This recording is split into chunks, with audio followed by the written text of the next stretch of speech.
Tangazo, mimi Martin White Rusinga almaarufu Tini White pamoja na kampuni ya White Films, channel yetu ya White Films YouTube, tumetoa idhini dhamana kwa watu wa Umoja Movies Company kusimamia kazi zetu zote huko mtaani na library zote za Tanzania. Sio kwa ubaya, kwa ajili ya maendeleo ya kazi zetu. Asanteni sana.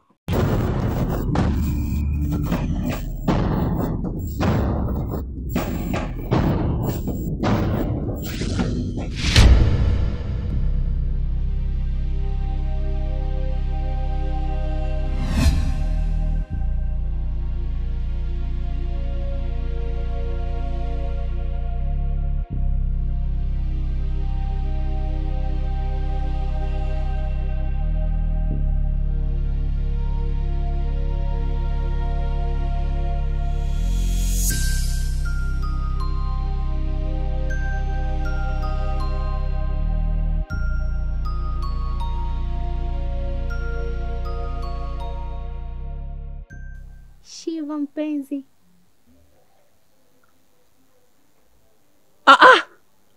Wow. Unajua Mungu fundi sana.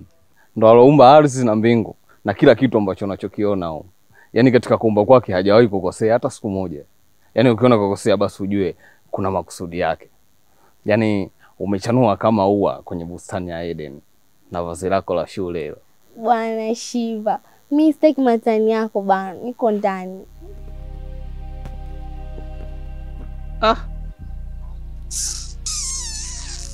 Katoto litoto. Kifungua kinywa kishajileta chenyewe magetoni. Hapa kilichofuata yani tukipigie mswaki. Tukaishi nacho kiofsa yani kibampani. Ni mwendo wa kushegua. Shegu tunashegua. Shegu wana shegua. Shegu. Awi.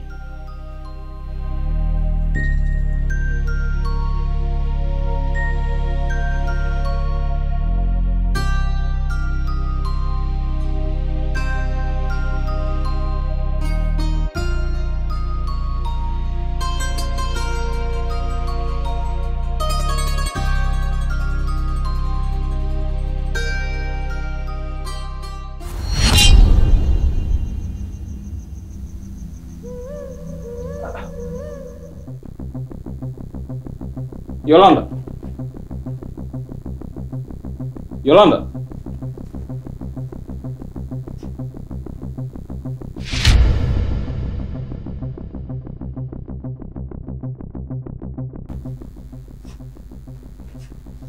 Mbona maajabu?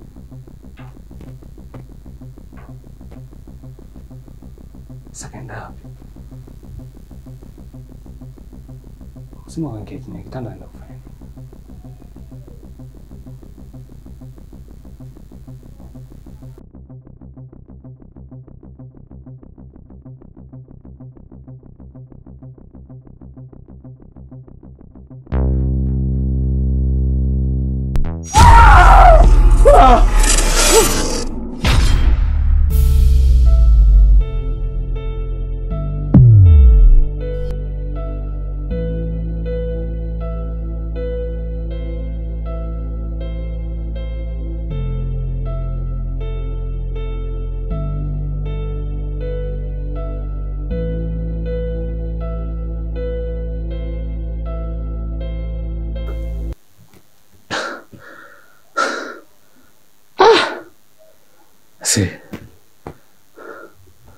Ndoto gani tena hizi asubuhi?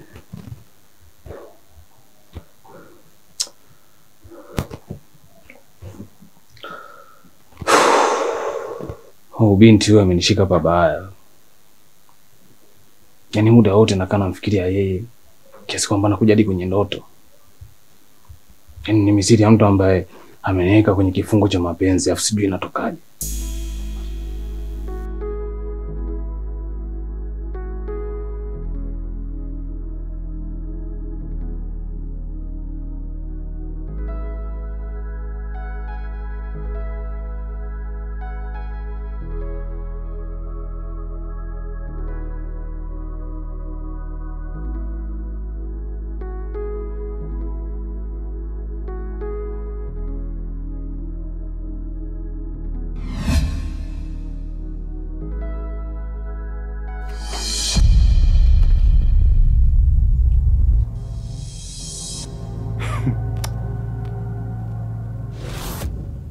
Hivi ukaenda shule kweli?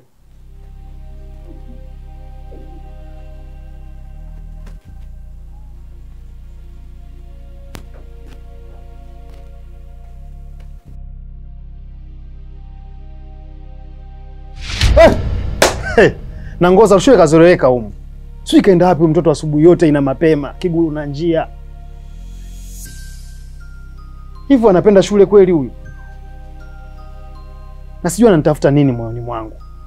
Kila siku namsisitiza kuhusu masomo, lakini wapi? Yaani lazima tulumbane, tushikane. Na hii sababu ya kuleweka hizo nguo ili asiende tu shule.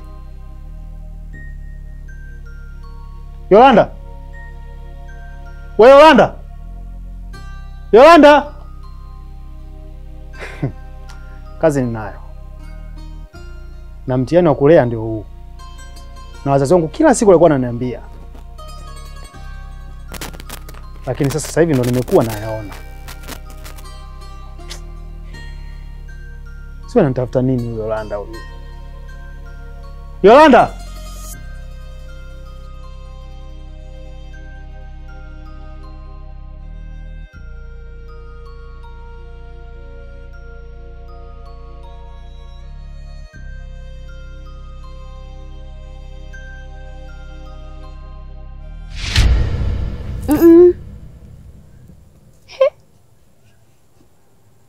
Hivyo una akili kweli wewe? Hauoni kama tupo mtaani hapa au? Hilo ndo shida yako sasa Yolanda. Yaani kila wakati unapenda kuweka ugumu. Si kwa nini? Sikia nikwambie kitu Shiva. Ningekuwa mkeo, ungenichumu na kunishikashika unavyotaka wewe. Hiyo hadharani au kifichoni. Na nisingemwogopa yoyote yule. Lakini kwa sasa mimi bado ni mwanafunzi. Na istoshe, ukumbuke bado sijakukubalia ombi lako. Sasa kwa nini unataka kuletea habari za mapenzi? Lakini Yolanda, yani mpaka lini hivi vitu? Hebu nionee huruma basi hata kidogo. Hebu angalia. Yani usiku mimi nashindwa kupata usingizi kabisa yani kwa sababu yako. Mwili wangu wenyewe unanyorodoka sasa hivi yani nabakia mifupa kwa ajili yako. Yani ni kitu ambacho unatakiwa ukiangalie. Kwa nini hujali kuhusu mimi?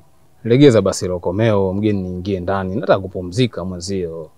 Sikia nikwambie boy. Kuwa mpole. Vitu vizuri siku zote havihitaji haraka.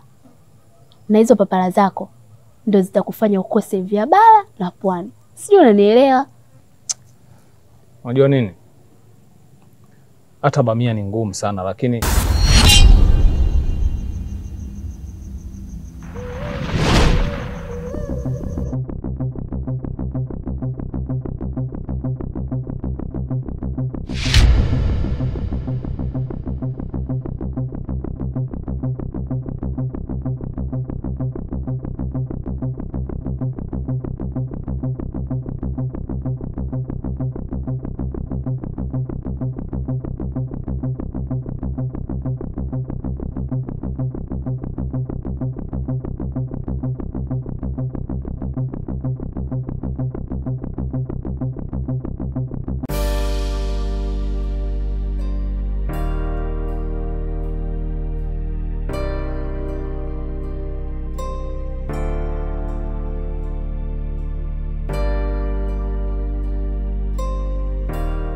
Wewe hapo sogea hapa.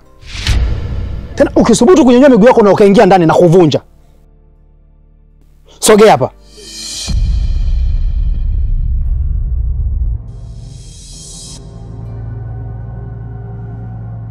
Nataka unijibu kwa ufasaha. Kwa nini umeweka nguo zako za shule ili hali unajua kwamba leo ni siku ya kwenda shule?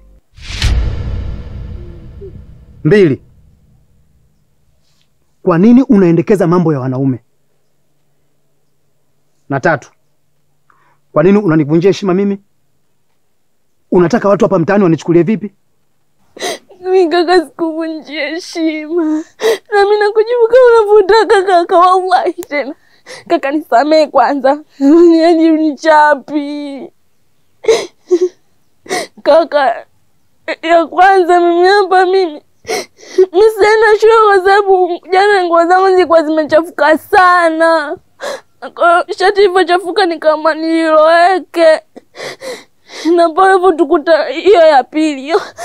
Pale hivyo tukuta na yule pale Shiva. Mimi wala sina hata mahusiano naye tu. Akanisumbua sumbua. Mimi nikimwambia sitaki ndo analazimisha. Na hiyo ya mwisho. Mimi kaka siwezi kuvunja heshima kweli tena, nisamehe tu kaka. Yolanda, usinipandishe hasira zangu. Huo utetezi wako wa kipumbavu na wa kijinga usiniletee mimi.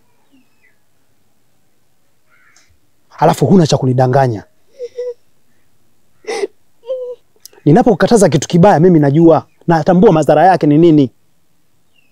Kwa nini unashindwa kusamini masomo yako? Yule mwanaume anakupa nini wewe? Kipi ambacho unakipata cha faida?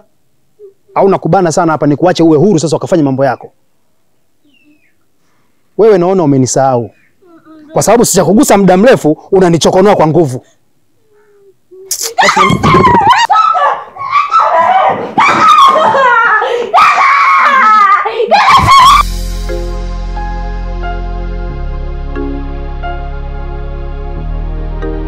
Sasa ndugu zangu, nimepata kusikiliza hii kesi kiundani.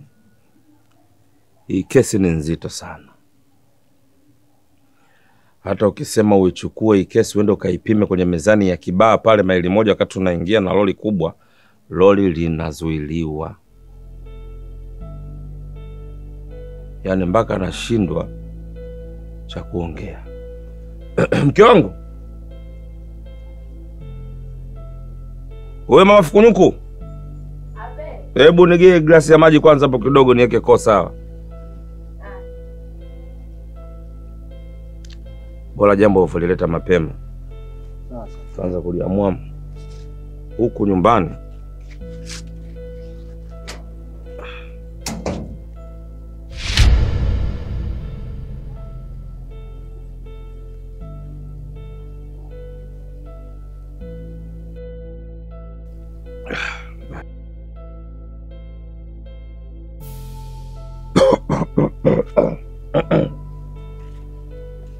Sasa naanza na wewe bwana Shiva.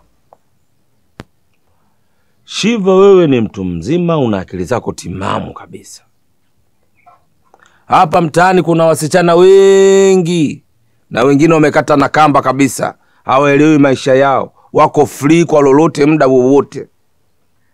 Lakini wewe ukuwaona hao wote, umekuja kumtongoza mwanafunzi. Are you mad? Yani hapo mjumbe sijakuelewa kidogo. Namaanisha nini kusema namtamani mwanafunzi ambaye ni umri sawa na mdogo wangu mimi? Acha ujinga wewe. Kipi ambacho uelewi hapo? Wewe si nimekufuma umesimama na mdogo wangu Yolanda. Kwa hiyo unataka kusema mimi ningekukuta wewe umesimama na dada yangu ningesema unamtamani au unamtaka kimapenzi? Mzee, si ni majirani. Yaani tuna muda wa kusimama na kusalimiana. Hiyo kawaida. Mimi sioni kama kuna tatizo. Mjumbe, hivi unamwelewa anachokiongea wewe? Kwa nini baada ya kuniona mlinikimbia? Mimi nimekimbia kwa sababu wewe mwenyewe ulikuja kishari. Yaani mjumbe, huyu alikuja akiwa amezamiria kabisa noma yani. Yaani hata kama ungekuwa ni wewe ungekimbia. We, humbuda mbeu, mimi nikimbie? Hivyo unanijua vizuri kabisa mjumbe Kalubandika nilivyo. Yaani mtu hata aje na mijegeje, jinsi nilivyo na tekniki zangu, nitamtuliza na nitaongea naye. Nikimbie kisa nini? Sawa, sasa kama alikuwa hana nia mbaya na mimi, kwa nini alinikimbiza? Mjumbe Kalubandika. Mimi naomba tu niombe radhi kwa niaba ya kakaangu. Yaani naomba umsamehe tu kakaangu kwa kupotezea muda wako. Lakini kiukweli mimi na Shiva hatuna ajenda yote ile ya kimapenzi. Yaani mimi na wewe hatuna mahusiano yote haya. Wewe Yolanda, si nilikuuliza ukaniambia kwamba nakusumbua wewe? Ndiyo kaka, ni kweli, lakini wewe utakuwa umenielewa vibaya. Yeye alikuwa ananisumbua lakini si kimapenzi. Alikuwa anataka ninunue vitabu vya rafiki yake. Alimaliza shule mwaka uliopita.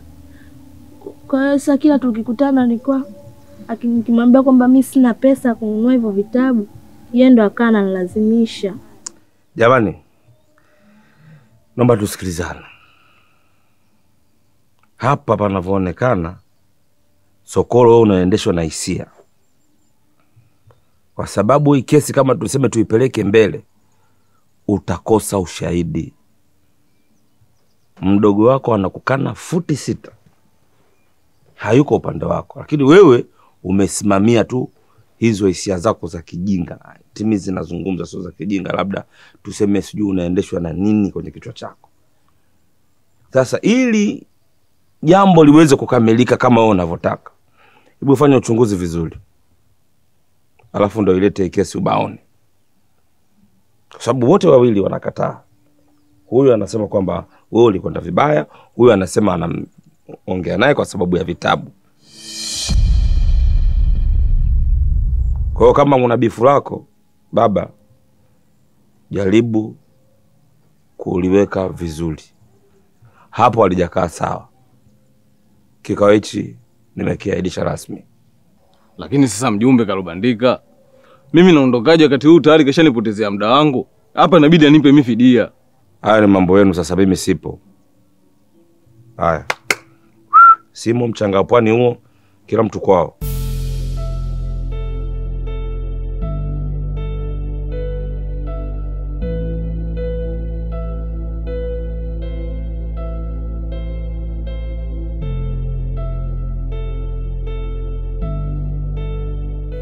Umeona yule kaondoka na hasira. Sasa ukiondoka hapa angalia njia yako. Msije mkaenda kupigana huko.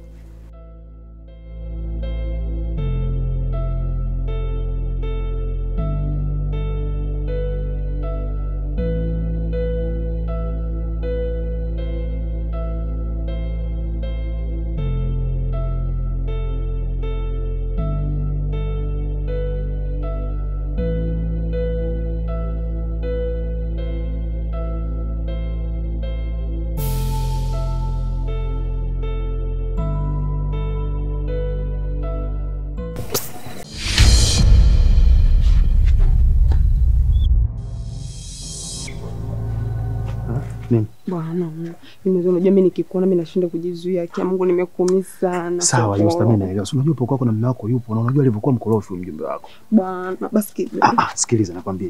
Mazingira sio rafiki. Mtu akitona atakuwa ni tatizo. Wewe cha kufanya tuwasiliane kule kule. Wapi? Tunapokutanaga bwana. Basi kidogo. Yusta. Be.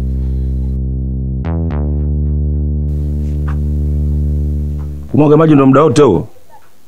Nilikuwa namwagilia matembele sana nikajikuta nimesahau nimemwagilia maua. Ndio unachachatuka kama umepigwa shoti. Umenishtua yani, nimeshtuka nilipokuwa namwagilia maua kwa sababu nilikuwa busy yani mawazo yangu alikuwa anawaza mbali sana niliposikia Yusta. Moyo ukafanya pa. Njoo nikupe maagizo. Toka.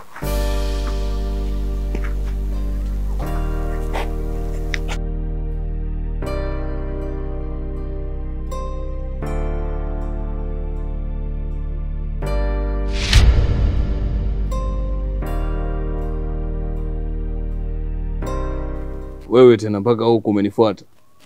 Hivyo una nini mwanangu wewe? Nina roho mbaya kama jitu la msituni. Mimi nadhani wewe hunijui vizuri. Mimi ni mkorofi vibaya mno. Tena pale mtu anapogusa sehemu kubwa ya maisha yangu. Najua vizuri sana unamfuatilia mdogo wangu na unamtaka kimapenzi. Shiva, na kuonya. Acha kumsumbua mdogo wangu Yolanda. Usije kumharibia masomo yake na malengo yake kabisa. Sitaki kugombana na wewe wala sitaki shari na wewe. Mimi na sio utakuwa umenizania vibaya.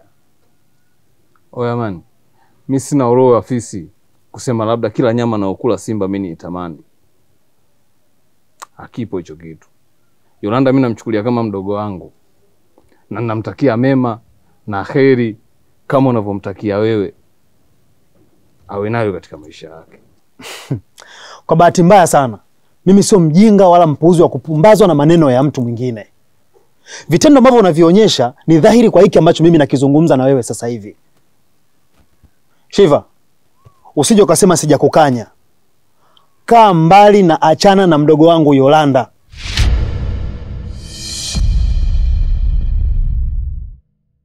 Hii? Huyo mboi vipi huyu? Asa unakuwa na wifu na dada yako. Asa ili gome ili imani aturudi nyuma. Yaani mpela mbele kwa mbele. Yaani hii vita inatakiwa kieleweke, ijulikane. Yaani kama kurudi basi tunatakiwa turudi maiti. Ili mradi tu ushindi upatikane kitandani huko. Unakuja kunitilia vitisho vyako vya ajabu unachukulia maisha hichi keli nini? Wao tunapambana tunaaso.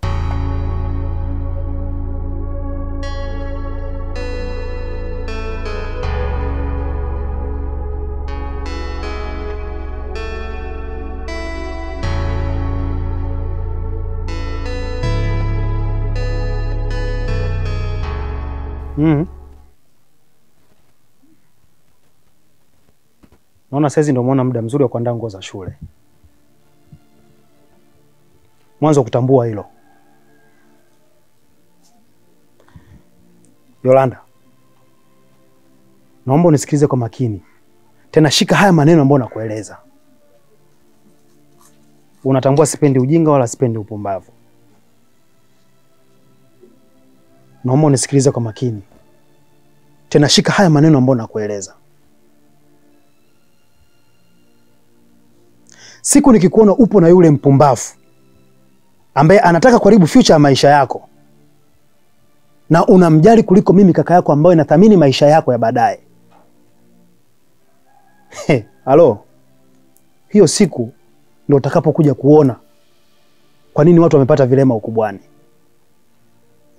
Yaani mimi leo hii na si kuhusu maisha yako, lakini unaona sina kitu chochote kile. Sina maana.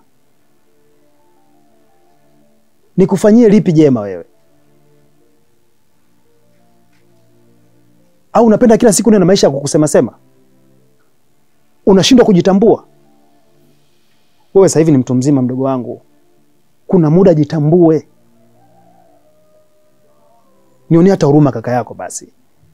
Na hangaika uko unapambana, na tukanana na watu kwa sababu tu maisha yako yawe mazuri. Sitaki nikuache uwe mbali mdogo wangu. Sihitaji wewe upotee kwenye maisha yako. Lakini kumbe yote unayofanya ni bure kabisa. Wanaume wanakusaidia kwenye maisha yako. Sitaki tukosane kwa mara nyingine, na wala sihitaji kuzungumza tena hii kauli ambayo naongea leo. Nikirudia ile nilikuonjesha muda ule.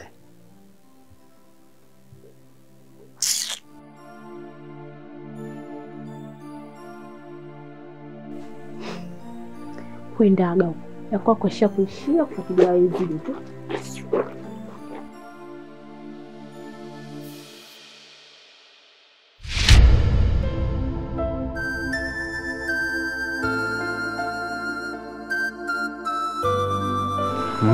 Vipi unajisikiaje?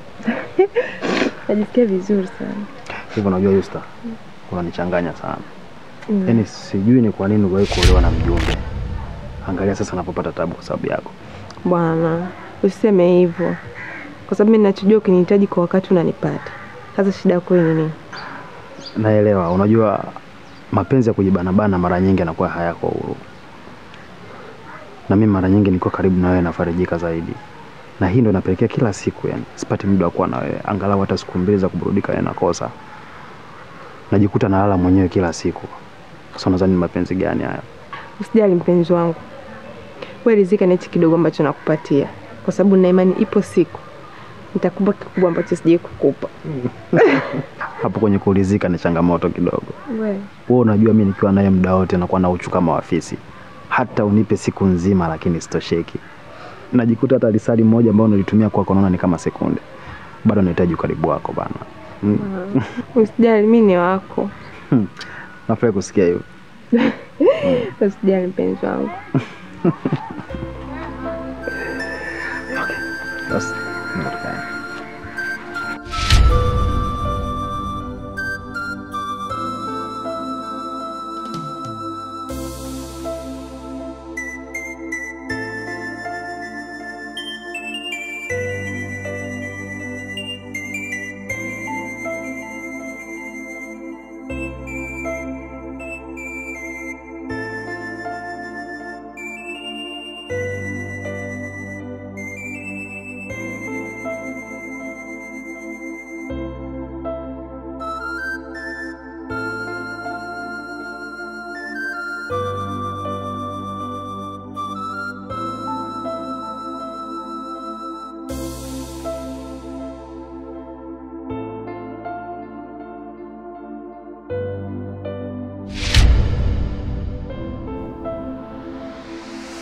Angalie kifukolo kwinyu kimwanamke kimekaa kama kikuku kilichokosa banda. Haya, hapo hapo tulia, simama, mikono juu. Kabla hujafika hapa, nataka unieleze hapo ulipo ulikuwa wapi toka mchana wa jua kali unarudi saizi.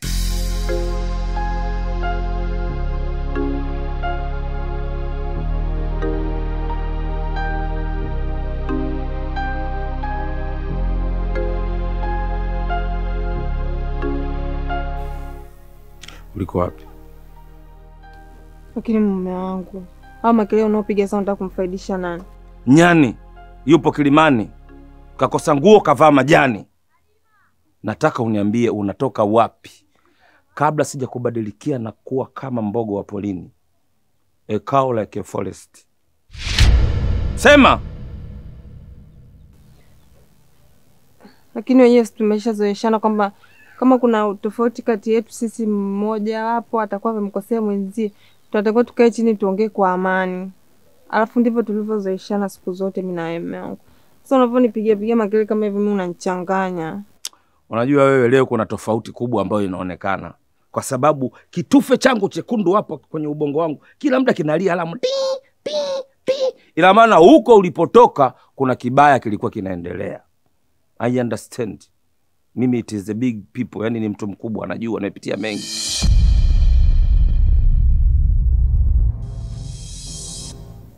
Lakini mume wangu, hakuna chochote kibaya kilichotokea. Kuwa na amani tu na mimi mke wako, afu mwenyewe mnanielewa. Sasa mimi nishajua kinachokusumbua. Twende basi ndani tukaongee kwa kina, afu mimi nitakueleza Mahabuba, si ndio? Angalia vile unavonijulia. Mimi na wivu bwana. Sio na wivu. Yaani unanituliza chapu tu. Yaani nikiwa na hasira zimepanda hata kama mlima Kilimanjaro, unajua jinsi ya kuzishusha na kuwa tambalale fia. Twende ndani tukazungumze huko.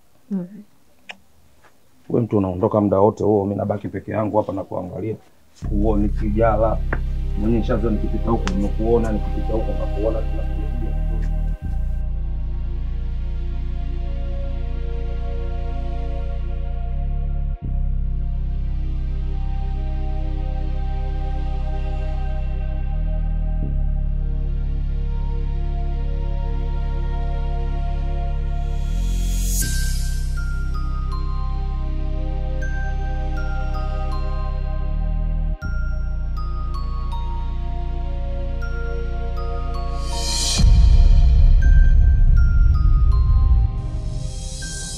Mbona kama hivyo vipi? Kama hivyo vipi? Hivyo unajielewa kweli wewe? Kimekuleta nini sasa hapa nyumbani kwetu? Wewe upoje?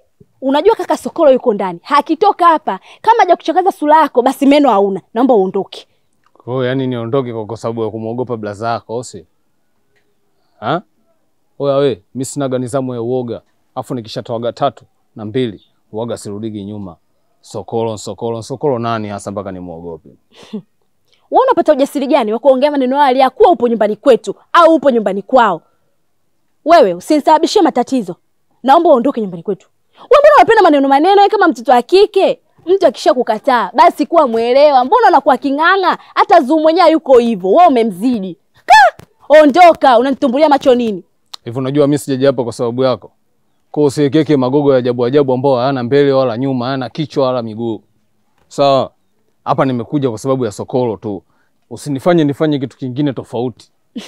Unataka kunichekesha? Haya, rafiki nyinyi mmeanza lini? Wakuja kutembeleana nyumbani kuja kuuliziana. Na sio uswaiba, sio rafiki tu. Hata uswaiba nyinyi wa kusema labda kwenda nyumbani kwa mtu kwenda kukaa kuongea nyinyi hamna. Na sio leo tu, tangia zamani. Kama una uongo mwingine utumie, lakini kwa huo babangu umefeli. Naomba uondoke. Akitoka hapa sina nguvu za kukutetea. Utavurundwa, uumizwe, uondoke hospitali. Ondoka. Namjua mwenye kaka yangu. Nisikilize Wanda. Unajua blaza yako anataka kunipanda mimi kichwani. Sasa sijui kwa sababu ameniona nimepoa, mnyonge. Sasa hivi yani ameniona kama nimetobo. Haya maisha. Yaani usimchukulie mtu kamtafsiri kwa jinsi unavyomuona. Unajua blaza yako amekuwa kila wakati ni mtu wa kunianzishia mimi vurugu.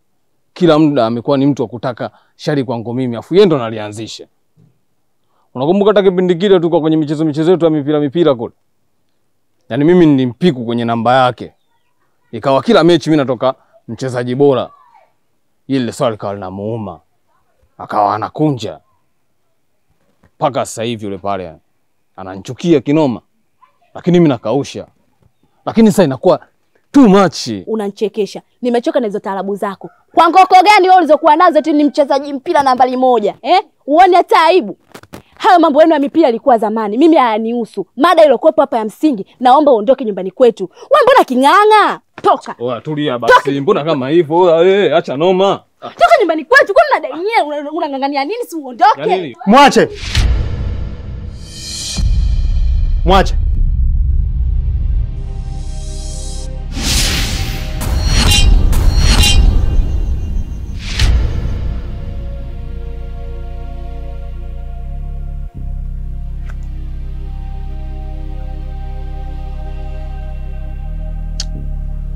Yaani wewe unapenda kula vya watu, alafu kimya kimya, kwa madaha kabisa na kwa sauti ya chini.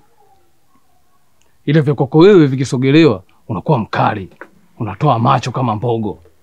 Tena unaanzisha vita na kuibua migogoro ambayo haina kichwa wala miguu. Sikiliza nikwambie kitu kimoja bwana Sokolo. Siri yako sio siri tena, kwa sababu tayari nishaujua ukweli wako. Yule mjumbe ambaye wewe ulikuwa unampelekea kesi za watu waovu na yeye anazisolve, leo hii kumbe unatembea na mke wake, alafu kimya kimya na kujiona shababi hodari, kidume cha mbegu, yani wewe ndo kijogoo. Nani? Shiva. Unajua usichokijua mimi na yeye hatuna kitu kibaya chochote kile. Yaani hata vile unavyoonaga mimi na yeye tunalumbana au tunakozeana kuhusiana na Yolanda. Mimi tu namfundisha Yolanda maisha jinsi yalivyo. Kwa sababu ukizingatia ni binti mdogo na bado yupo kwenye masomo. Lakini sio kwamba nakunukuu wewe kwa ubaya, hakuna hicho kitu. Mimi na yeye tunaheshimiana sana rafiki yangu. Tangu huko ni marafiki wa muda. Yaani mimi labda nikuahidi tu kitu kimoja. Nitaacha chuki, ugomvi na wewe. Wala pukushani zote za kupeleka kwa mjumbe kwenda kukushtaki kuhusu masuala maovu. Na sienda kule kwa nia mbaya. Ila ninachokuomba tu. Nakuomba sana ndugu yangu.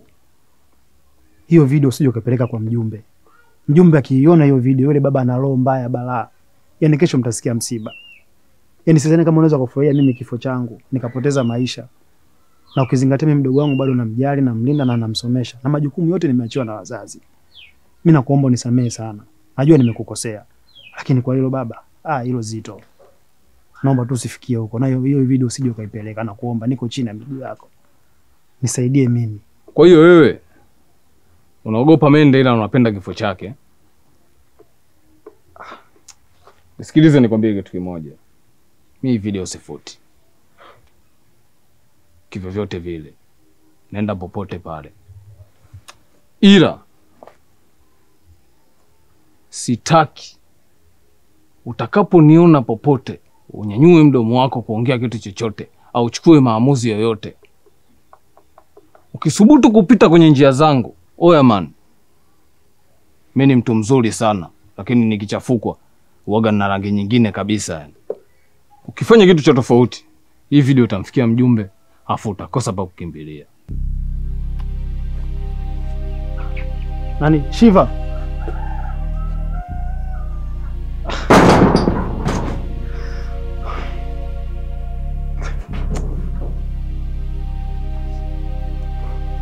Sasa nimefanya nini hapa?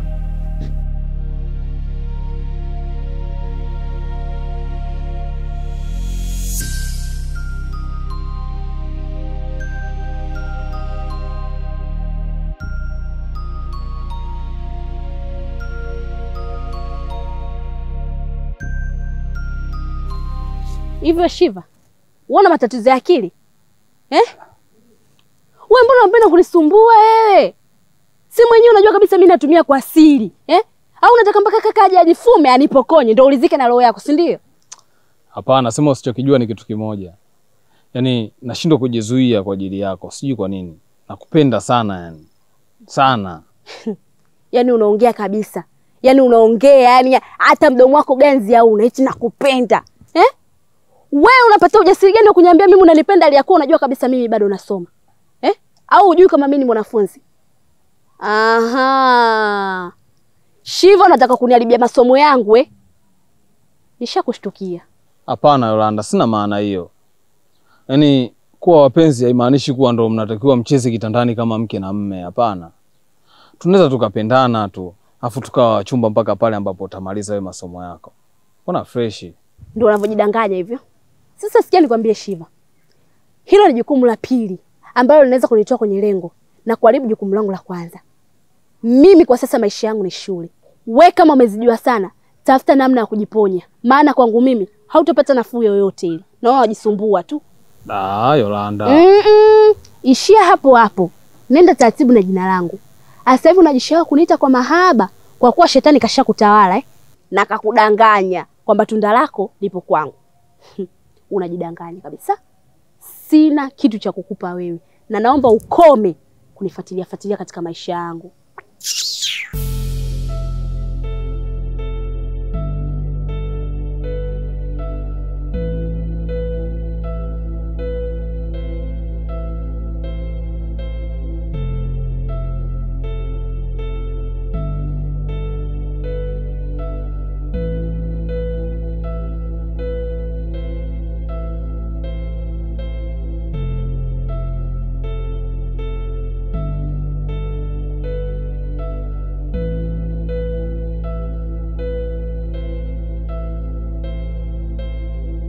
Yaani mimi naona kama mapigo yangu ya moyo yanaenda mbio, yanataka kutoka, yanataka kurudi, yaani sijielewi hata kujielewa. Hapa najiuliza maswali kibao ambao hayana majibu. Tutatumia njia gani kumconvince Shiva afute ile video jamani? Binafsi mimi mwenyewe sielewi chochote cha kufanya. Na ukizingatia mimi na Shiva hatuna historia nzuri kwenye maisha yetu. Ile video ni mbaya. Yaani nikisema ni mbaya unajua kabisa na maanisha. Na hapa nilipo najiuliza, je, ikimfikia mjumbe mimi nina hali gani? Patakuwa hapatoshi. Sokolo, mume wangu mwenyewe unamjua, ni mkorofi kiasi kwamba sijui hata nimzungumzieje. Wewe mwenyewe ni shahidi. Alimkata mkono Masandu mbele za watu. Kisa tu alituma meseji kwangu na yeye akaikuta. Sasa ili la kwetu likimfikia la live bila chenga, ndio hapo ninapojiuliza tutakuwa katika hali gani? Sokolo. Lakini sasa yeye hajaniambia kwamba anakwenda kumuonyesha mume wako. Alichonisii tu kwamba nikae mbali na maisha yake na nisimfuatilie kwa chochote kile. Hilo peke yake alitoshi kumwamini Sokolo. Kwa sababu kama angekuwa hana nia mbaya na hiyo video, kwa nini mpaka leo iko nao kwenye simu yake? Yaani unajua, mimi nashindwa hata kuelewa. Na nilitegemea kabisa kwetu tulipokwenda hakuna mtu yote ambaye anaweza akatufahamu kwa sababu ni mbali. Na sijui alifuata nini kule. Yaani kuna watu wengine kama wametumwa. Watu tunafanya mambo yetu binafsi kwa siri. Sijui nini kimempeleka. Yaani kichwa kinazidi kuniuma kiukweli. Yaani kiukweli hapa hatuna jinsi. Tutafute tu namna ya kuzungumza naye vizuri Shivalo. Kwa sababu mimi unaniona hapa nilipo mwenzio. Sina shida tena ya kuja kuachika. Sitaki kuachika kwa aibu mimi. Yule mjumbe unavomuona na kitambi chake na umri alionao yule, lakini nyumbani kwetu unamuona kama Mungu. Leo hii mimi nikaachike kwa hii aibu, nimefumaniwa mke wa mtu, tena natoka loji na video juu.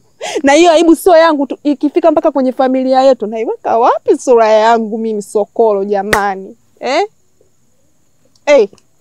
Yaani mimi sijui hata nikueleze kitu gani. Mimi Shiva hawezi kunielewa kwa chochote kile, hawezi kunisikiliza wala kuniheshimu. Labda wewe mwenzangu kwa sababu ni mke wa mjumbe unaweza ukaenda kuzungumza naye na akakuelewa. Kwa sababu ni mwanamke ambaye una stara zako na una heshima hapa mtaani kote watu wanakujua. Lakini mimi hawezi kunisikiliza abadan. Labda jaribu wewe. Mimi natamani kulia, natamani kucheka, natamani sijui.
Ujue Shiva, huu mchezo unaotaka kucheza ni mchezo wa hatari sana. Na mimi ninajiuliza, kama Kalubandika akijua hii issue, itakuwaje? Yaani mimi nitakuwa katika wakati gani? Hebu niwazie kwenye hilo. Yusta, unajua si binadamu tumeishi kwa kutegemeana. Ndio maana hata Mungu mwenyewe anakuambia katika vitabu vyake kwamba jisaidie na mimi nikusaidie.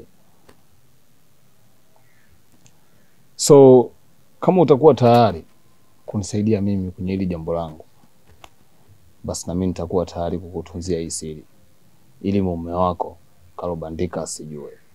Unajua Shivalo, yani unachokifanya hapa ni unataka kunichezea mimi mzungu mkuti. Unajua kabisa huu mchezo tunaocheza ni mchezo wa hatari.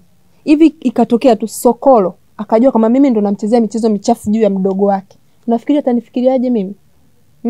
Ataniweka katika kundi gani? Au mimi mwenyewe nitakuwa katika wakati gani muda huo? Hebu niwazie basi ndugu yangu. Hilo mimi alinihusu. Yusta, wewe ndo unatakiwa usimame mstari wa mbele na kufanya juu chini kuhakikisha Sokolo hajui hili swala. Kama vile ambavyo mimi nimefunika kombe Mwanaharamu apite. Simple. Kwa hiyo unaniahidi kwamba mimi na Sokolo tutakuwa salama kuhusu hiyo video ambayo uko nayo wewe, kwamba haitotoka kivyo vyote vile? Kama utalifanikisha jambo langu na kuifanya iwe siri yangu mimi na wewe, basi nakuahidi siri yako itakuwa salama.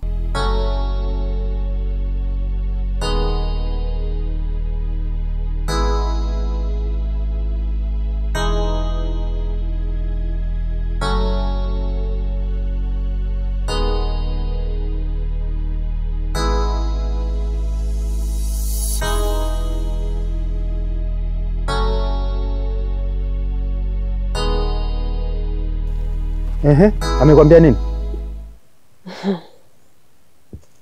Amekubali. Lakini baada ya kumwambia nitampatia kiasi cha pesa. Ametaka kiasi gani? Alinianzia kwenye 2,000,000. Ila katika kupelekana nikamuomba ndo akaishia kwenye 1,000,000. Sasa Yusta mpenzi wangu, hiyo pesa yote utaitoa wapi? Sokolo, ni heri nipambane hata mdogo mdogo niweze kumlipa tu hiyo pesa. Yaani ni mara 100 nilipie pesa kuliko nilipie dhambi ya usaliti. Kwa upande wangu mimi ni aibu. Hii ni fedheha. Nitaweka wapi sura yangu mimi? Na hii dhambi haitasema kwamba inanitafuna mimi tu. Itatafuna mpaka familia yangu. Asa si bora tu kuitafuta pesa ndogo kama hiyo, hata kama nikitafuta leo buku, kesho buku 2, kesho kuta 5,000, nitatimiza, nitampata mdogo mdogo hivyo hivyo. Sawa. Mimi nakuelewa sana. Na kwa sababu tatizo limeshatokea, hakuna jinsi. Na maji ukiavulia nguo sharti yake uyaoge. Basi katika hiyo 1,000,000 mimi nitakuchangia 500,000 ili tupukane na hili tatizo. We. Asante sana mpenzi wangu. Yaani kiukweli yani sijui nikushukuru vipi. Lakini mimi ninachotaka kukuambia ni kwamba tu hii baki kuwa ni mimi na wewe. Yaani yule Shiva asijue kitu chochote kwa sababu hataki mtu yeyote ajue kuhusu hii issue. Kwa mimi nimekushirikisha wewe kama partner wangu ambaye ndo tuna jambo letu. Ila usimfuate kwa chochote na kuomba. Yusta, mimi sina haja ya kuzungumza chochote na Shiva. Yaani hatuna maelewano hayo ya kusema sasa hivi nitoke niende nikaongee naye.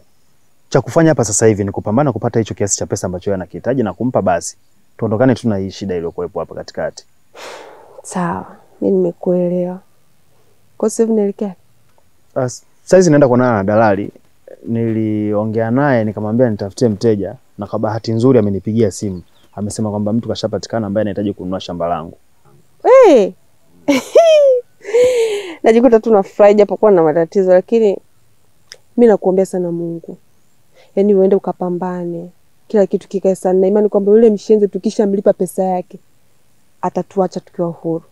Na haya mambo yote yakiisha, na kuahidi kwamba sasa tutakuwa tunafanya kwa kificho. Yaani mimi niko lazima hata tuende mapolini ili bali tusionekane. Vipi nyumbani Yolanda yupo? Yolanda yupo. Basi sawa. Mimi sijui, acha niende, lakini nitapitia pale nikamsalimia. Wala usio na wasiwasi. Pale nyumbani kwako tu. Muda wote wewe karibu.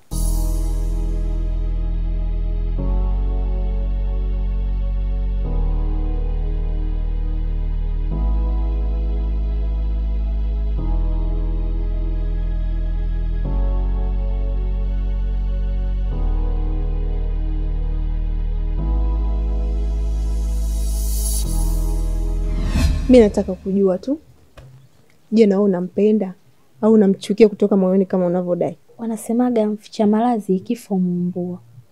Kusema kweli mimi nampenda, ila sipo tayari kuwa naye kwa sasa kwa sababu naogopa. Sasa unaogopa nini wewe Yolanda? Umeshakuwa ni mtu mzima sasa hivi, unaweza kufanya mambo yako kwa siri. Kitu gani kinakutisha hapo? Sio kwa kakaangu Sokolo. Kwa kakaangu Sokolo hakuna siri. Anazijua njia zangu zote. Lakini pia kinachonifanya mimi nisiwe na Shiva, naogopa atanipa mimba. Alafu nisipo tayari sasa hivi kubeba mimba kwa sababu nahitaji kuendelea na masomo. Mimi hapo labda hilo la kakaako. Lakini hilo la Shiva sijui mimba hata alijaniingia akilini. Kama Shiva atakuhitaji kimwili, usikubali mpaka mtumie kinga. Kwa sababu hiyo ndio itakusaidia wewe na itakufanya uwe salama. Sasa hapo ni maamuzi ni ya kwako. Kuharibikiwa au kukubali kutokuharibikiwa. Kazi unayo wewe. Na vipi akikataa kutumia hiyo kinga? Wewe ndio una nguvu zaidi ya kumshawishi yule. Kwa sababu hatima maisha yako nayo wewe kwenye mikono yako. Na siku zote mimi ninachojua, wanaume huwa ni wadhaifu sana kwa wanawake. Tena pale wanapokuwa na mihemko ya kimwili, wanapohitaji jambo lao, unaweza kufanya chochote na akakubali. Kwa hiyo yule wewe unaweza kumfanya hata kama tambalala deki. Ukamburuza unavyojisikia, ukamtuma hata dukani masaa 24 akaenda akarudi, ili mradi tu atimize kile anachokitaka. Kwa kazi unayo wewe mdogo wangu, zingatia sana kutumia kinga.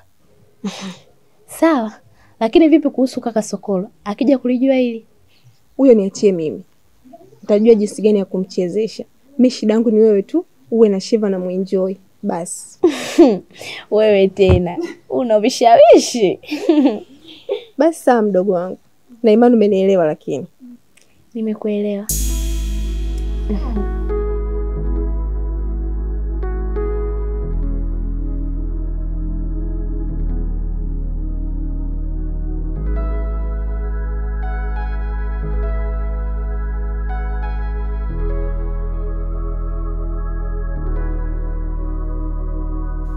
Mke wangu, wewe ni mzuri sana na ni mrembo. Ukiondoa huo uzuri uliokuwa nao na manjonjo na ufundi ambao unaujua mimi, unajua kupika. Kwenye swala zima la misosi, maskorodinyo, mapokopoko, manjali, akupati shishi, akupati buweti, akupati yoyote. Yaani wewe ni chief cooker of machifus. Wewe ni hatari. Mjuzi, wajuzi. Una madigiri na masters. Tanga kunani hiyo? Asante mume wangu. Kwa sababu pia mimi nilishakuahidi kwamba nitafanya chochote. Kila jema, kila zuri. Yaani ili mradi wewe uwe na furaha tu. Na ninaamini kwamba unapokuwa una furaha, una amani, hata mimi mwenyewe pia nakuwa najisikia amani. Kwa hiyo pendo letu linazidi kuchianua, yaani tunakuwa na huba lenye mtetemo, huba zuri lenye amani. Nikwambie mke wangu, umenishika pabaya. Umenikamata kila idara. Yaani kwako si hemi wala sipumui. Mimi na wewe, maisha kenda, maisha rudi. Siwezi kukuacha. Nitakuwa na wewe tu milele. Kalbandika, wewe ni mume wangu. Na hata wewe pia umenishika, yani kiasi kwamba sifurukuti wala simuoni mwanaume mwingine yoyote. Na wala sipati hata muda wa kusema labda nitawaza siku kumuona mwanaume yoyote ambaye anaweza kunifanya mimi mindset yangu ya akili ikawaza vitu vingine. Na hata pia nilipoamua kuolewa na wewe, sikupata hata sekunde ya kujutia maamuzi yangu. Kwa sababu umekuwa mume bora na mwadilifu kwenye maisha yangu. Kwa nini nisikupende mume wangu? Mimi nitakuwa bora na mwadilifu kama unavyozungumza. Lakini isije katokea mtu mwingine akakujua kama ninavyokujua mimi. Yaani hiyo nakwambia leo. Iwe makusudi au bahati mbaya.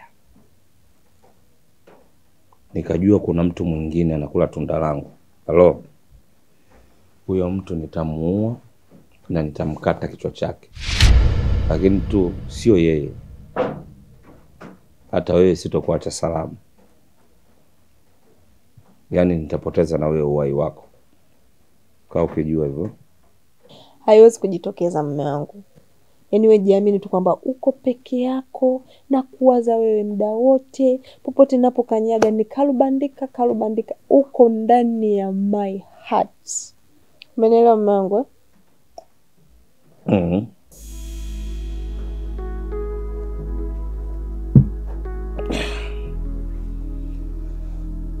Tumeelewana sana.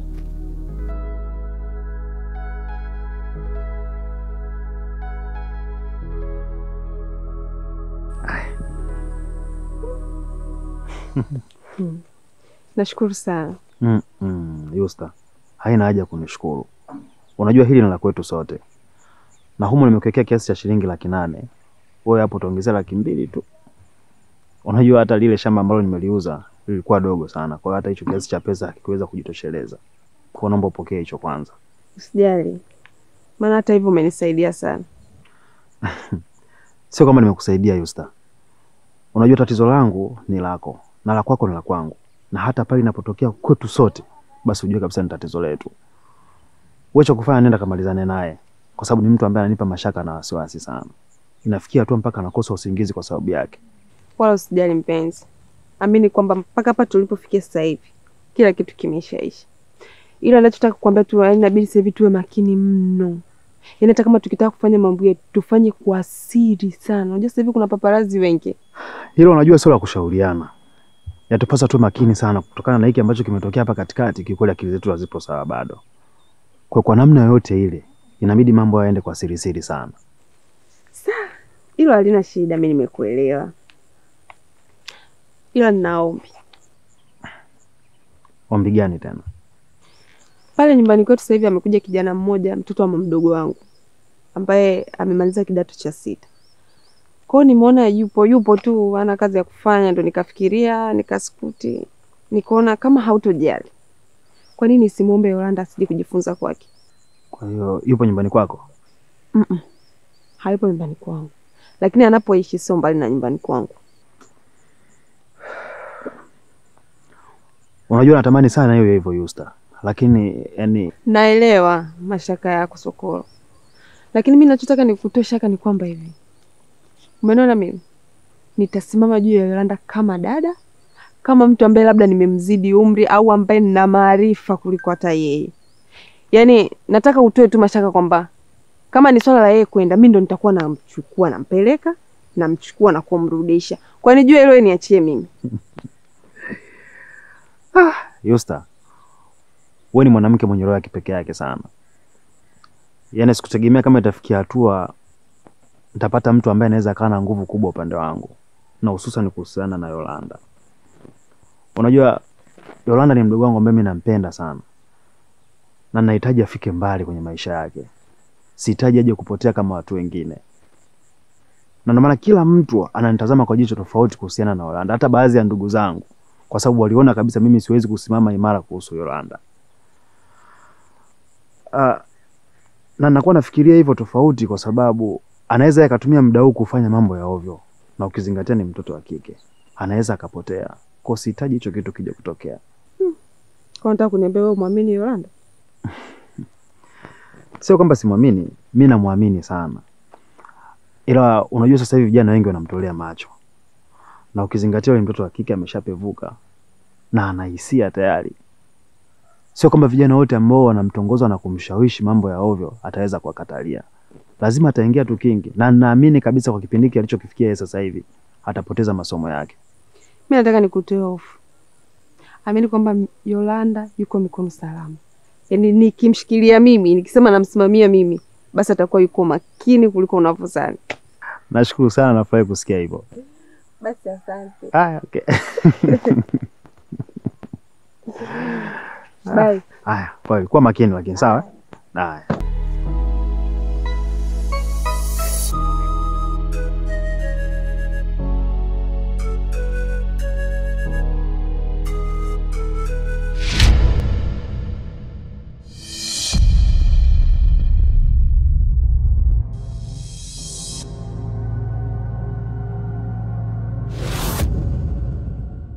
Unashangaa nini sasa?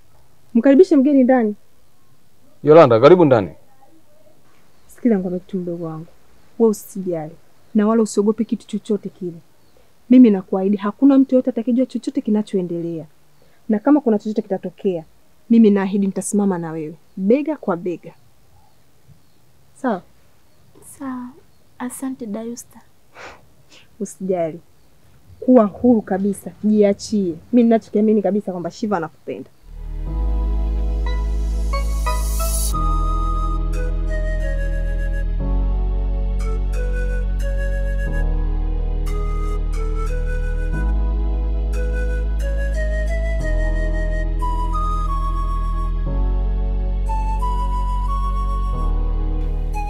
Asa sikiliza nikupange.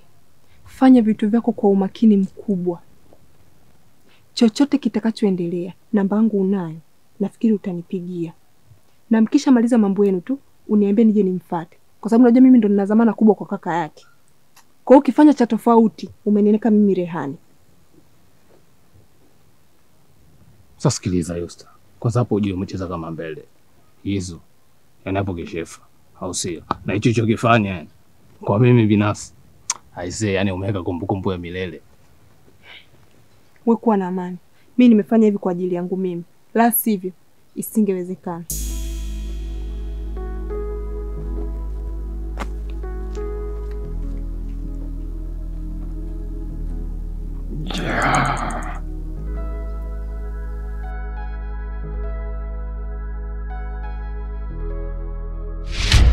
Yolanda. Niambie kipenzi cha roho yangu. Unajua wewe ndo mwanamke pekee ambaye nikiwa na wewe najiona nina furaha na amani na dunia yote nahisi kama ni ya kwangu. Sitamani kabisa kukupoteza. Nakupenda sana. Sana.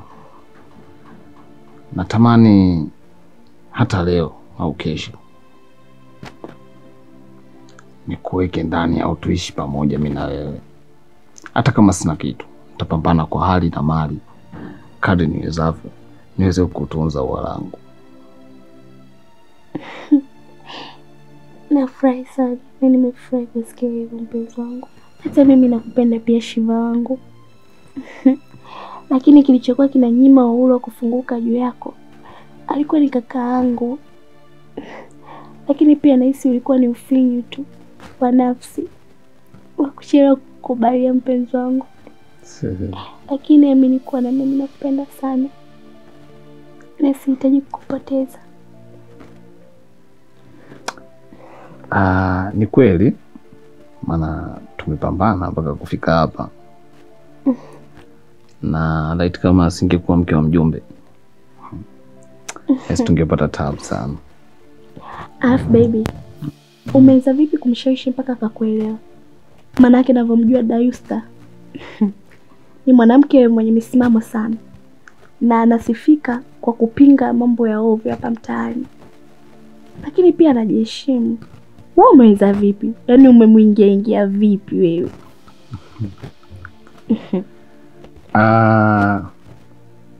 Nataka nikwambie kitu kimoja. Unajua nilichokifanya, nimeenda kumuelezea hisia zangu kwako. Kwa mtu ambaye anajua nini maana ya mapenzi, ni lazima atachukua kile kiatu changu avae yeye. Ndio maana ikawa simple sana kunielewa. Hivyo tu? Yeah. Yaani kila slice tu ukamwambia na akakuelewa. Sio bure. Wewe itakuwa umempa pesa ninavyokujua. Sasa mimi nina pesa gani ya kumwonga mke wa mjomba? Hali yangu yenyewe ya mkunga nikijikuna anatoka unga. Sina hata mbuni. Sema tu sisi wengine tuna upako. Vijukuu vya mtume. Hapo kwa ncheke usichekeshe, usitaki kumchekesha maiti aliyakuwa ataketa kucheka. Baby, kwa upako gani ulikuwa nao wewe? Kama ungekuwa na upako si ungefanya kazi kwa kakaangu. Achaga kunipigia mchinga la macho hapa. Yaani mume wangu hadi mwenyewe unajiona unachikachika ovyo. Kwa mimi nakupiga changalama. Ndio.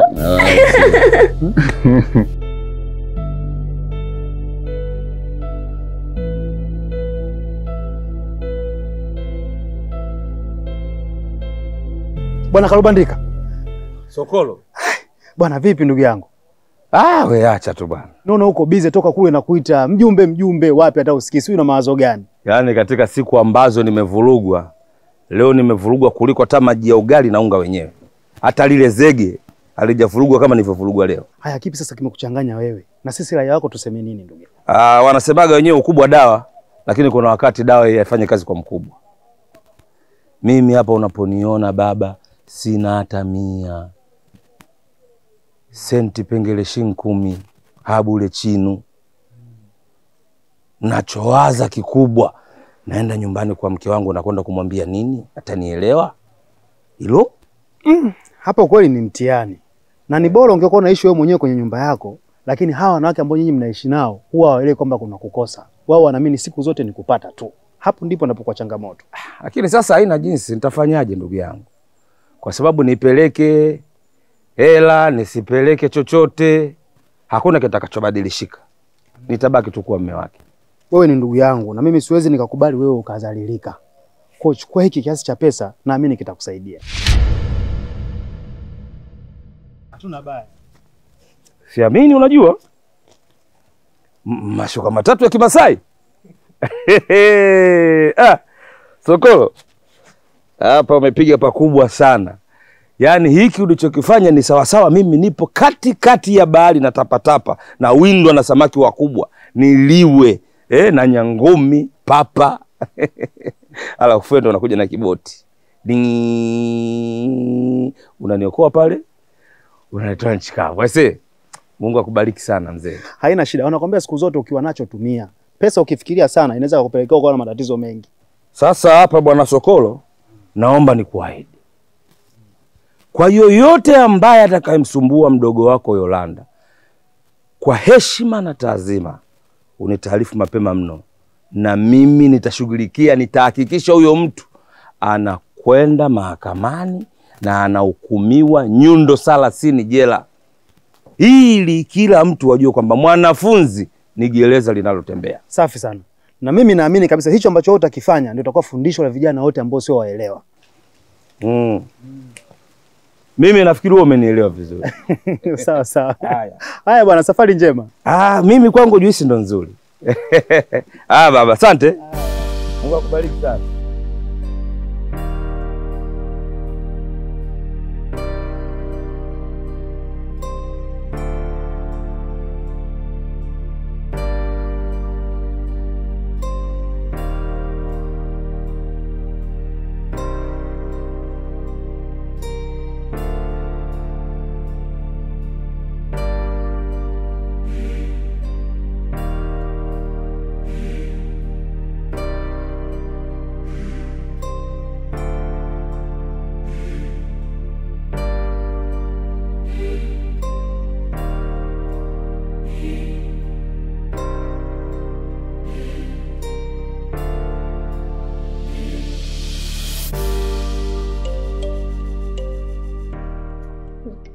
Habari yako Yusta? Safi, mambo. Poa. Shikamoo kaka. Yolanda. Usimwamkia asubuhi wewe. Au unataka kaka yako nizeeke mapema? Haya, maraba bwana. Za masomo? Salama. Unasoma vizuri lakini? Sawa. Nafurahi kusikia hivyo. Kaka, mimi niko ndani. Haya, sawa.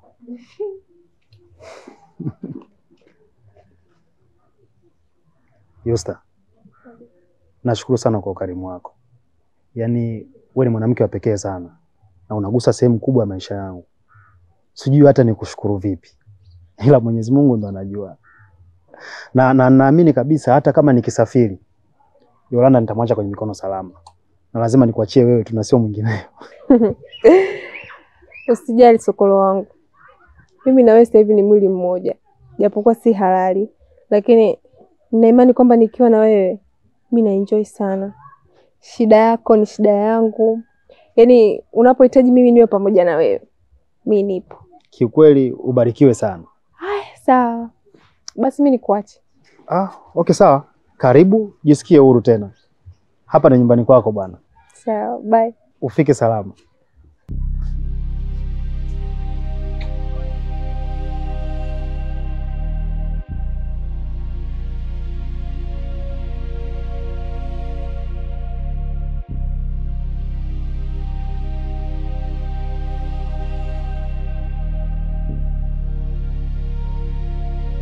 Lakini nilikwambia wewe Yolanda, ukikutana na Shivalo tumieni kinga. We bado ni mwanafunzi, angalia sasa ulivyojiponza. Kwa hiyo ulishindwa kujishikilia wewe Dada, maji yameshamwagika, hatuna tena muda wa kulaumiana. Mimi nachoomba unisaidie tu. Kuitoa mimba mwenzako mimi nitaenda kuzalilika. Kutoa mimba? Kutoa mimba hiyo ni habari nyingine itakayopelekea wewe hata kifo chako. Sijui unanielewa? Na si kifo tu, pengine hata baadaye usije kuzaa kabisa. Kwa kwenye hilo naomba unitoe Yolanda. Dada, unaongelea vitu ambavyo yani viko mbali kabisa. Hayo ni matokeo ya mbali. Mimi nazungumzia jambo lilokuwa hapa mbele yetu sasa hivi. Mimi nahitaji kusoma bado. Na ukumbuke ndo kwanza mimi nipo kidato cha 3 mwenzako. Nitawezaje kufikia mtihani wangu wa mwisho hali ya kuwa nina ujauzito? Hebu nisaidie bana, unaweza Dayusta, mwenzako nisaidie. Swala la kutoa mimba achana nalo mdogo wangu.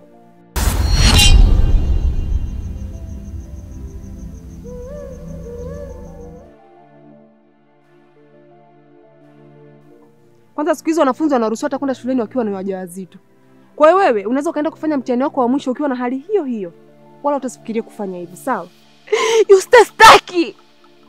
Mimi sitaki kuishi kwa kunyosha vidole. Pia sitaki kaka yangu aishi kwa kusema vibaya mitaani kwa sababu yangu. Na pia nataka ukumbuke, wewe ndio mwanamke wa kwanza kuharibu mfumo wa maisha yangu. Ili mradi tu utengeneze upande wako, usiharibike usivuje. Sasa kama unataka kuharibu maisha yangu, basi na mimi sina budi kwenda kumpelekea ujumbe wote nikakuharibia naye kwa mume wako. Kalbandike naenda kumwambia ubaya wako wote na machafu yako yote na yajua kuhusu wewe na kaka Sokolo. Wewe Yolanda, wewe ni ukweli gani unaojua kuhusu mimi na Sokolo? Kwa sasa sina muda wa kuongelea hayo. Kama ujinga ulikuwa kwangu mimi kwa kukusikiliza wewe ili mradi nikatumikia makosa yenu, sina muda huo. Cha muhimu hii mimba itoke salama. Na ndo msaada wangu ulobaki. Yusta, mbona unakuwa na roho ngumu? Lakini Yolanda, akuacha lakini. Ulikuwa ni mpango wako wewe na Shiva. Kwa sitaki kumtia kakaangu matatizoni. Hajui chochote kinachoendelea. Ulikuwa unanipeleka kule ili mradi nikatumikie makosa yenu na upumbavu wenu. Sasa ukitaka kujua upendo wangu wa pili, basi endelea kugoma kutaka kuitoa mimba. Napeleka ushahidi wote kwa mume wako. Tuone kama kuharibikiwa kuna faida au kuna raha.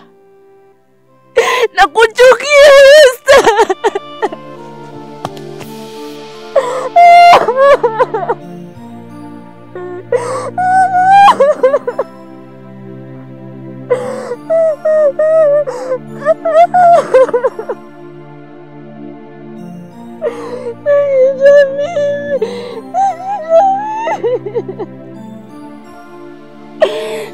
Aibu gani mimi jamani?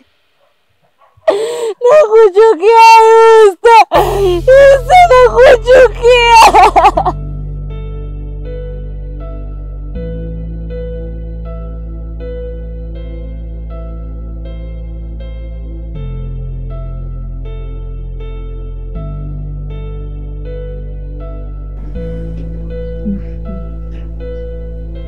Vipi, uko poa? Niko poa. Kuna habari gani tena? Sina habari mpya, lakini sijui nimekuja, sijui niseme ni ombi, sijui niseme ni ushauri, sijajua kwa hiyo utalipokea vipi. Lakini nilikuwa nimekuja kumwombea ruhusa Yolanda. Kwa maana yule mdogo wangu pale nyumbani Amebakiza kama siku 7 hivi arudi kwao. Sasa nikafikiria kama ameshaanzisha topiki zake kwa nini aishie katikati? Ndio maana nimekuja nikuombe abaki naye ndani ya hizo siku 7. Sasa akabaki naye kivipi? Mbona kila siku anaondoka anaenda anasoma na anarudi jioni? Muda umekuwa ni mchache sana. Kwa hiyo nimefikiria kwamba bora awe anakaa kule kule kuliko hii nenda rudi na kwa so nzuri. Kwa hiyo nikafikiria kwamba akituliza akili vizuri atapata madini mengi sana kutoka kwa ule mtoto. Kwa sababu ule naamini kwamba ana vitu vingi na Yolanda naye anataka kujua vitu vingi, kupata vitu vingi. Yaani mimi mwenyewe nitawasisitiza wasome mchana, asubuhi, jioni, ni kabla hata kulala wasome ndio wapumzike. Kwa hiyo sijali kuhusu hilo. Mimi nadhani hilo ni jambo zuri. Wewe unaelewa Yusta. Mimi siwezi kukupinga kwa kitu chochote kile. Na ninaamini mdogo wangu Yolanda akiwa kwenye mikono yako anakuwa sehemu salama kabisa. Ila ninachokuomba na kukusii, msimamie vizuri sana kwenye masomo yake. Nakuamini. Asante mpenzi wangu Sokolo. Tupo pamoja juu ya hilo. Ubarikiwe sana. Asante. Haya. Yolanda. Yolanda. Be?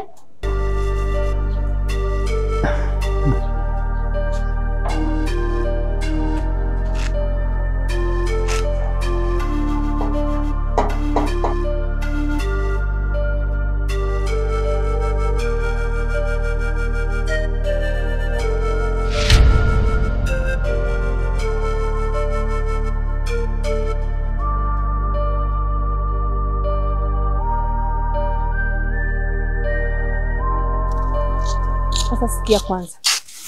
Kabla tujaenda huko mbele kwa sababu tunajua kule kuna mapaparazi, siwezi kukupea kule. Shika hii. Tangulia naye. Lakini hakikisha kwamba hata kama ukifika sasa hivi ukimkuta Shivalo, kumwambia kitu chochote. Asijue chochote. Mimi nikija ndo nitamueleza ili atupe time ya kutupisha pale, sawa? Sawa, lakini dada, una uhakika tunaweza tukafanikisha hili jambo bila yeye kujua? Wewe niamini mimi. Hakikisha tu kwamba Shivalo asijue kitu chochote. Kwa sababu hata kama akihisi kama wewe una ujauzito, anaweza kutukimbia na akatokomea mbali. Huu msala ukabaki wa mimi na wewe. Kwa hiyo itakuwa ni jau. Na akashindwa kabisa kutupisha kwenye chumba chake sisi tukafanya jambo letu. Kwa kuwa makini. Lakini dada, una uhakika hizi dawa zitanisaidia kweli mimi? Wewe si unaniamini mimi? Na umetaka hilo jambo liishi. Nisikilize mimi. Hiyo mizizi ni kiboko. Mchawi hapo ni kuchemsha tu. Unapiga kikombe chako hiki Kimoja. Kusha habari yako. Na kuuguza kidogo tu, ukishaka saa huyo unarudi nyumbani kwenu. Sasa kama ni hivyo, si bora tungeenda tu sasa hivi tungemaliza hili swala, yani tungemaliza hili jambo mapema tu, afu unaondoka nyumbani kwako. Wewe, hilo sio jambo la masiara. Sio jambo la kusema tunaenda kucheza mdumange sasa hivi tunamaliza. Hilo jambo linatakiwa kufanyika usiku. Sasa hizi mchana ni jao. Unadhani tukigundulika mimi nitakuwa katika hali gani? Sawa, nakuelewa. Basi wewe nenda, lakini usichelewe na kusubiria wewe. Pia nakuamini sana. Wewe usijali. Mimi ngoja niende nyumbani kwangu nikaweke mambo sawa. Nimwage mume wangu hata kiuongo tu nijue jinsi gani ya kuongea naye. Alafu nitarudi. Mimi niko pamoja na wewe. Kwa hiyo toa shaka. Nakuamini sana dada. Sawa.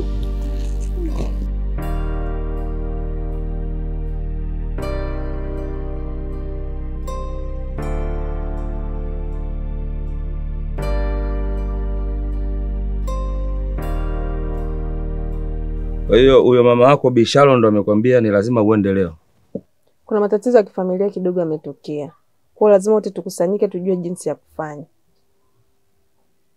Kama nikizuia mimi wewe usiende, hicho kikao kitaahirishwa. Au wewe usipofika pale, hakuna kitu chochote ambacho kitafanikisha. Watakifanikisha wao kama wao, pasipo wewe. Mume wangu, wewe mwenyewe unajua kabisa hizi familia zetu za Kiswahili zilivyokuwa zina mambo mengi. Haya, mfano leo mimi sijaenda kwenye matatizo yao. Likanikuta mimi hapa ndani bwi, tuko mimi na wewe tu. Wakikususia utanipeleka wapi? Mimi nakusikiliza na nakuelewa, naweza nikakukubalia. Lakini kuna kitu kinanishangaza. Hivi kweli unatoka unaenda kwa mama yako ndio unapendeza hivi? Ukiwa na mimi mume wako uvaa hivi ukapendeza hivi. Leo inakuwaje unapendeza umepaka na shadow, yani umeng'aa. Special yani. Kalubandika jamani. Muda unazidi kwenda. Ndio maswali gani sasa hayo? Maswali gani? Unaweza kaniambia mimi hivyo maswali gani?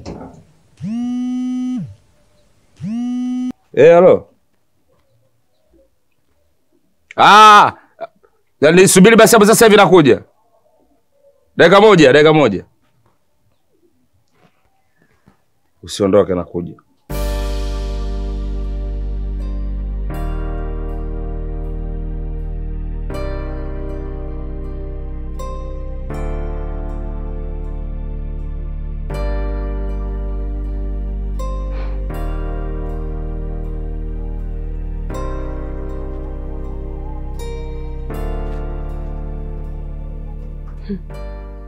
Hapana. Siwezi kuja sasa hivi. Wewe mbona unashindwa kuwa muelewa wewe? Yaani kitu gani hapo kinakuia ugumu? Nishasema hivi, hatuwezi kuonana sasa hivi.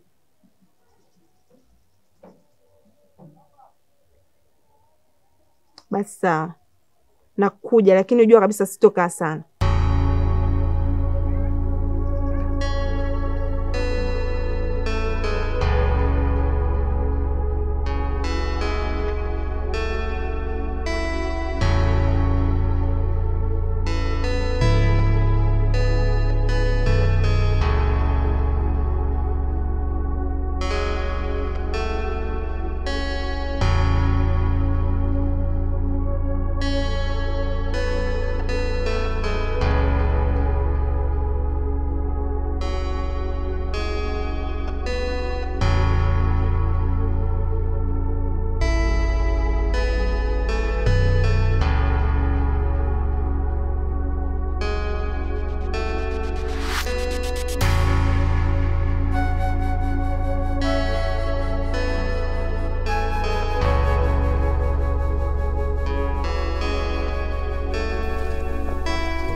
Vipi, mbona umenuna hiyo?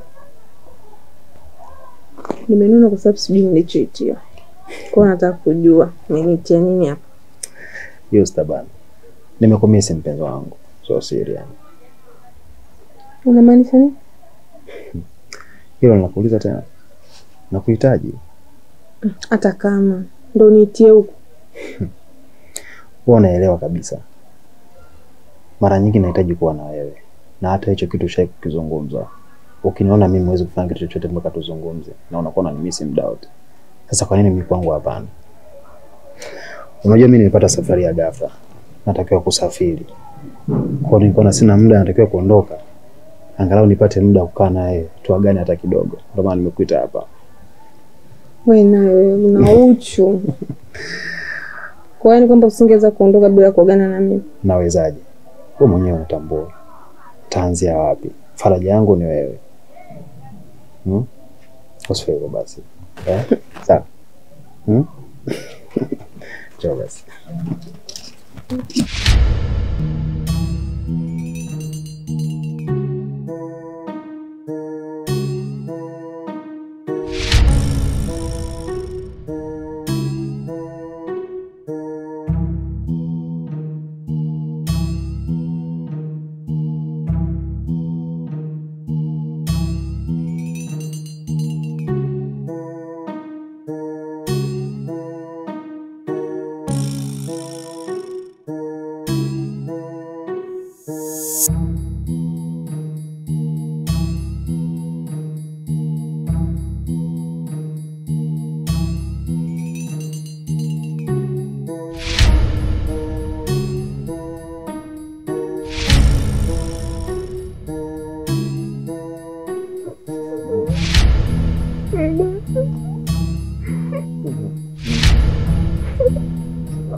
Hey!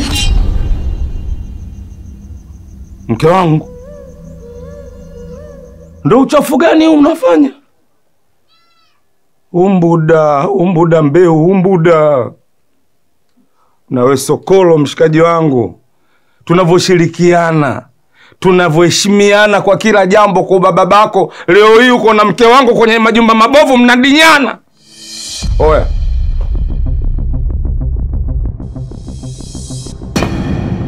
Mbavu mkubwa wewe. Nitakukamata mbwa wewe. Tulia sasa uone. Wewe fala. Tuna nyumbani. Tuna nyumbani. Unadinywa.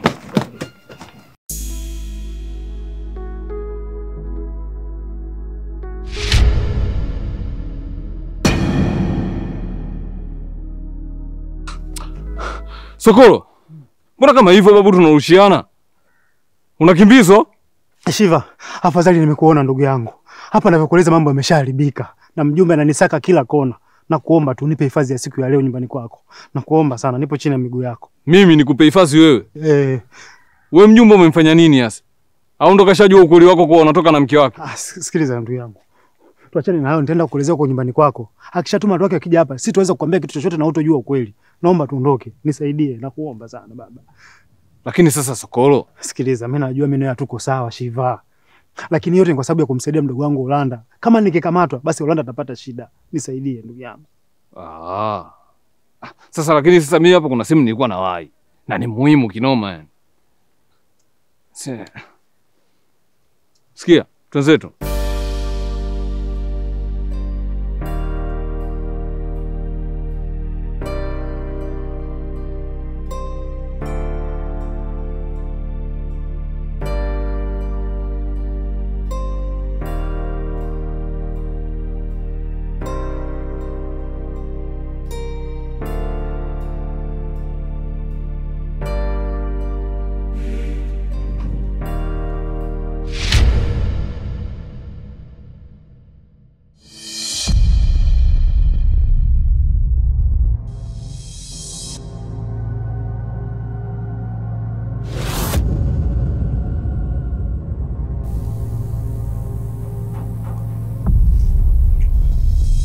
Hiki nini Shiva?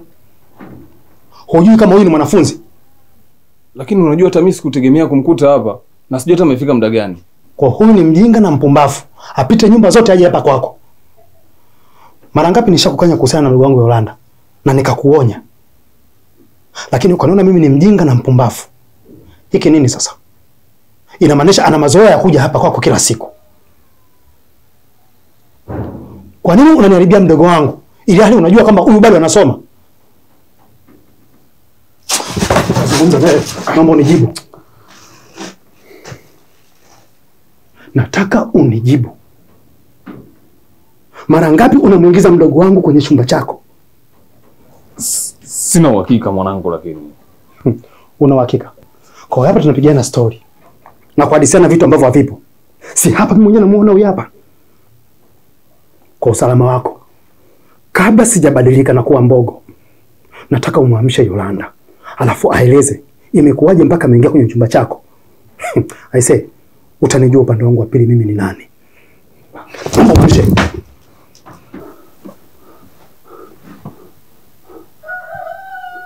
Yolanda. Yolanda. Yolanda.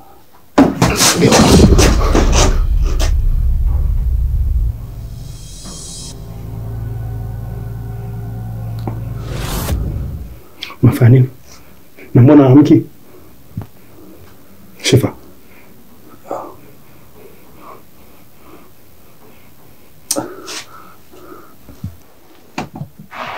Yolanda. Yolanda. Wewe Yolanda. Yolanda. Wewe.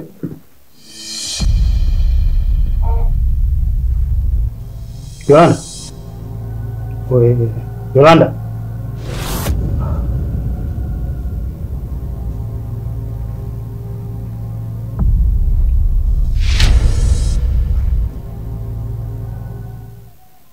Wewe. Yolanda. Yolanda.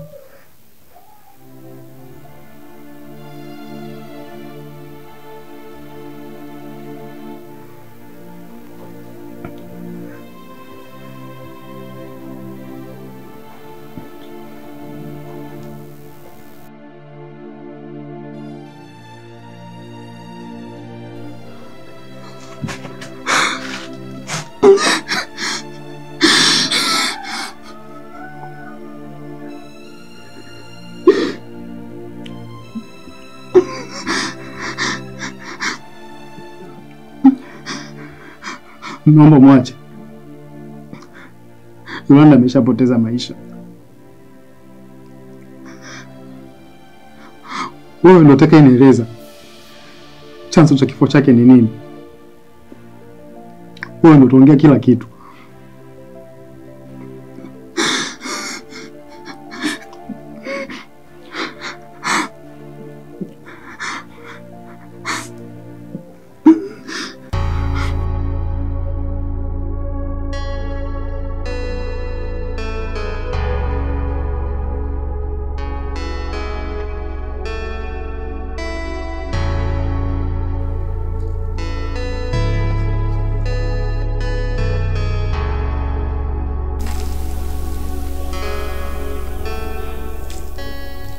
Sasa mjumbe, somo ya barua ambayo ameacha marehemu ndani.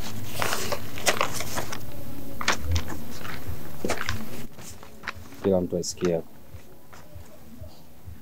Jamani, marehemu ameacha barua. Naisoma kama ifuatavyo. Mimi Yolanda Kipalang'anda nimeandika ujumbe huu muda mfupi kabla ya kufanya jaribio la kutaka kutoa mimba. Kama nitafanikiwa kuishi, basi ujumbe huu utabaki kwangu, na kama nitakufa, ujumbe huu ni wenu. Hapo mwanzo nilikuwa sijui mapenzi ni nini. Nilichojua mimi, wajibu wangu ni kusoma na kufikia malengo niliyojiwekea kwenye elimu, pamoja na kuzipa kipaumbele ndoto zangu. Lakini Shiva alikuwa akinisumbua sana na kunitaka kimapenzi. Nilimkatalia, lakini hakuchoka. Siku moja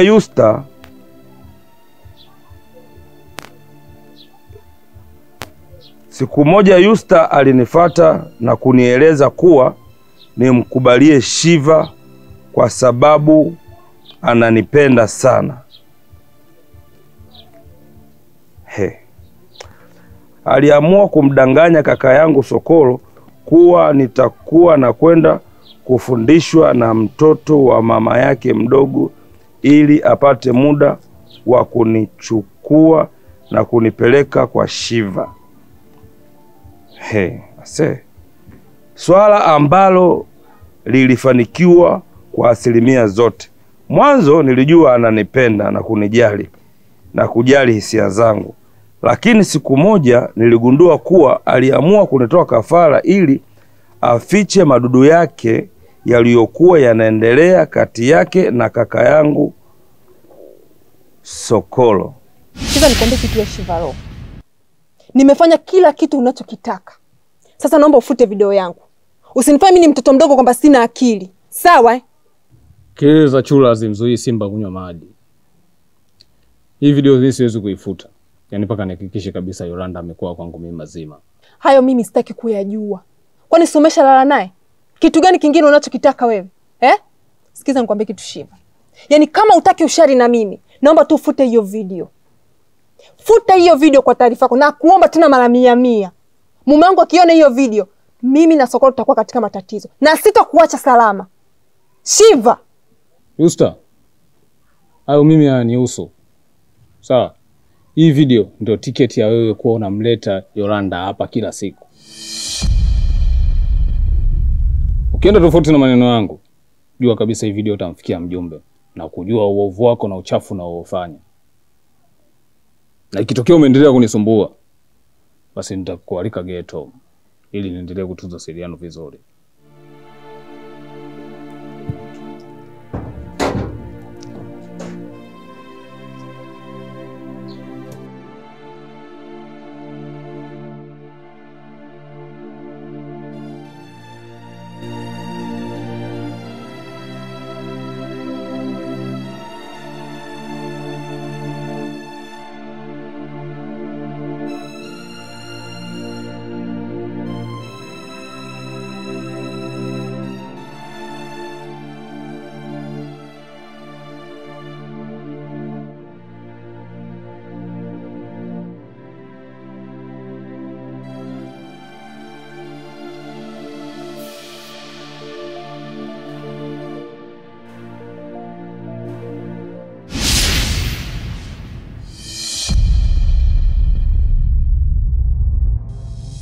Siku niliyojua kama Yusta alikuwa ananitumia ili kuficha video yake ya siri isimfikie mume wake. Tanionyesha hiyo. Tayari nilikuwa nimeshachelewa. Shiva alishaitenda vyema kazi yake ya kuharibu maisha yangu. Alinipa mimba ambayo sikutarajia. Hata hivyo, sikuweza kumwambia ukweli. Nilimfuata Yusta na kumtaka anisaidie kuitoa mimba nilionayo. Sikuwa tayari kuwa mama, nilihitaji kuendelea na masomo kwa uhuru. Yusta alinipa mizizi ambayo nitaitumia muda mfupi kwa ajili ya kutoa hiyo mimba.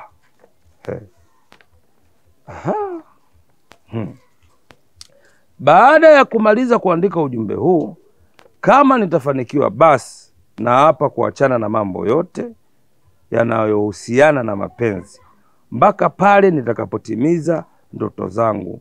Mimi Yolanda Kipalang'anda.